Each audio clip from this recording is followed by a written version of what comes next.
Mesdames, Messieurs, bienvenue sur Folie Média. J'espère que vous allez bien où que vous soyez.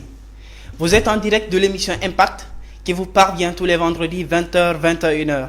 Merci de nous rester fidèles une fois encore. Folie TV en partenariat avec Crescendo TV reçoit pour vous ce soir Monsieur Mohamed Diallo. Il est consultant. Salam alaikum Monsieur Diallo. Wa alaikum salam. Bienvenue. Merci beaucoup. Comment ça va? Ça va, Dieu merci, et vous? Alhamdulillah. Oui. Et comment vous vous sentez? Je me sens très bien. Et bienvenue alors une fois encore dans les locaux de Folie TV. D'accord, merci beaucoup.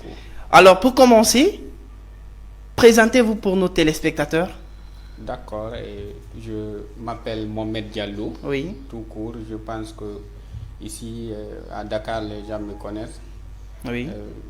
Actuellement, je suis chargé des relations extérieures de deux institutions de la place. Oui. En même temps, je me penche surtout sur l'entrepreneuriat. Ok. J'essaie de me baser sur l'entrepreneuriat surtout, Ok. et un peu le consulting. Ok. Justement, Monsieur Diallo, parlez-nous de votre parcours, c'est-à-dire scolaire, jusqu'à ce niveau. Un peu de mots.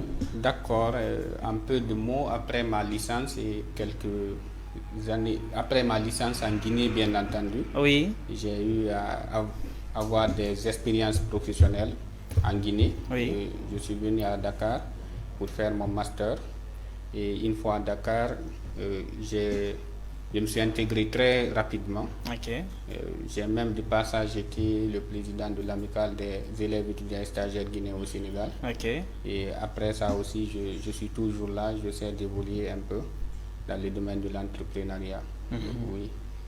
Et donc, comme vous le dites, aujourd'hui, vous êtes dans l'entrepreneuriat. Et comment avez-vous connu l'entrepreneuriat? Bon, l'entrepreneuriat, je l'ai connu très tôt. Et pour moi, ma vision, ma façon de voir les choses, c'est la voie la plus sûre pour aboutir à l'indépendance financière. Bien Ok. entendu, je travaille avec des gens, mais ma vocation, c'est de me pencher sur l'entrepreneuriat, être mon propre patron. Et j'essaie de développer parfois des idées avec des collaborateurs, Oui. même si c'est des idées sectorielles. Je m'associe avec des gens, Oui. notamment un peu dans l'agriculture, Oui. un peu... J'allais vous demander d'ailleurs quel est votre secteur de prédilection. Oui, un peu dans l'agriculture et un peu aussi dans l'immobilier. Ok. Ces deux secteurs m'intéressent beaucoup parce que pour Énormément. moi, c'est l'avenir. Sachant que vous êtes un adepte des Warren Buffett, des Tony Robbins. Alors, dites-nous, avec votre secteur de prédilection, comme vous le dites, Oui. vous évoluez en agriculture et avec l'immobilier. Oui. Et quelles sont donc vos offres réelles sur le terrain, sur le marché? Qu'est-ce Bon, qu'on peut sur- rencontrer comme produits émanant de vos secteurs? Bon, je me dis d'abord, pour entreprendre, on n'a pas besoin de toutes les idées du monde ou bien des idées du ciel. Il Oui. suffit juste de solutionner peut-être à un manque à gagner ou bien un problème qui est là. Ok. Donc, eu égard à ça, à un moment donné, je me suis dit, il faut passer de l'idée à l'action. C'est-à-dire arrêter de rêver, essayer d'agir, Oui. d'échouer, de se rectifier, et de continuer. Donc, c'est dans ce cadre, tout récemment, on a développé Dream with Us. Ça, c'est une coopérative qu'on a mis en place, qui est née du collège des entrepreneurs avec des collaborateurs. Oui. C'est-à-dire, dans un premier temps, c'était pour venir sensibiliser les jeunes à opter pour l'entrepreneuriat. Mais on s'est dit, on ne peut pas venir dire à des gens, allez dans l'entrepreneuriat sans que nous-mêmes, nous ne servions pas d'exemple. Sans que vous soyez des acteurs. Voilà, des acteurs, évidemment. Maintenant, c'est dans ce cadre-là, on s'est constitué. Nous sommes 10. D'autres ne sont pas là. D'autres sont là. Donc, d'abord, ce que j'ai apprécié, c'est cette collaboration parce qu'il y a des collaborateurs, on ne s'est jamais vu. Ils ont cru à l'idée du projet. Oui. Et nous avons réalisé quand même une phase 1. C'est un méga projet que l'on projette dans l'avenir. Ok. Et c'est un projet de culture d'arachide notamment, Oui. sur la zone de Koundara. On a fait cette année 27 hectares et On a procédé aux récoltes, les résultats ont été bons. Et on essaie aussi d'élargir cette année avec un plan de relance, avec une ouverture bien entendu.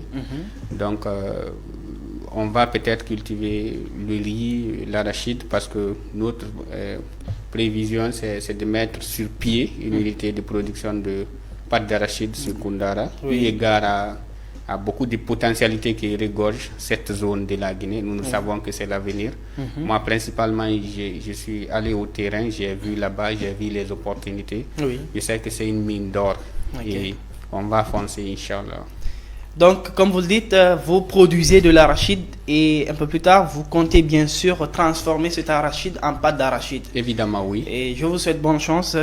Et dites-nous, dans votre parcours d'entrepreneur et dans l'exercice de vos fonctions d'entrepreneuriat et avec ces jeunes que vous essayez d'initier, avec cette collective ou coopérative, comment ça se passe tout ça?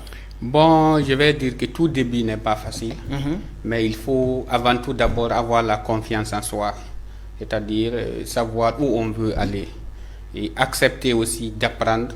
Et parfois, il ne faut pas dire accepter d'échouer un peu, parce que c'est ça aussi, il faut apprendre de ses erreurs.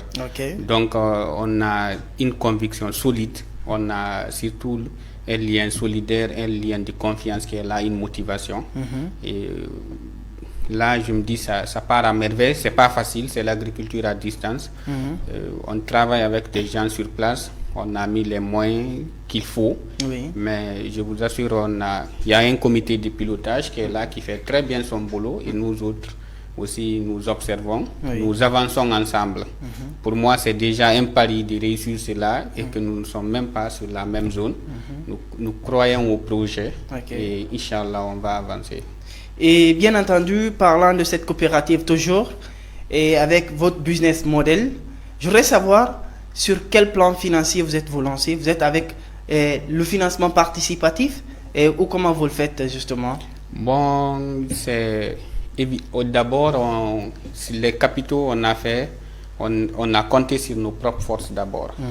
Oui, on a levé des fonds, on a fait des prévisions, et cette année nous sommes dans les prévisions, parce que il y a même une grande partie qui reste dans la caisse, et on espère aussi ouvrir, c'est-à-dire l'actionnariat, ouvrir l'entreprise, parce que beaucoup sont intéressés. On a limité d'abord à un nombre de 10, ça a avancé. On estime élargir. On n'est pas d'abord allé vers les institutions financières là, parce qu'ils demandent des crédits. On s'est dit d'abord de compter sur nos propres forces, comme ça on verra les erreurs. Après, on va se lancer de façon qui est très ouverte en fait. Pour le moment, vous évoluez avec les moyens de bord? Oui, les moyens de bord, évidemment. On évolue avec les moyens de bord. On peut savoir à quel montant est chiffré vos moyens de bord? Bon, on a commencé avec un capital de juste 2000 euros. 2 millions de francs CFA? 2000 euros. 2000 euros? Oui. Ok. Oui. C'est par ça qu'on a commencé, mais cette année, on a un plan de relance. On veut aller jusqu'à 10 000 ou 15 000 euros, Inch'Allah.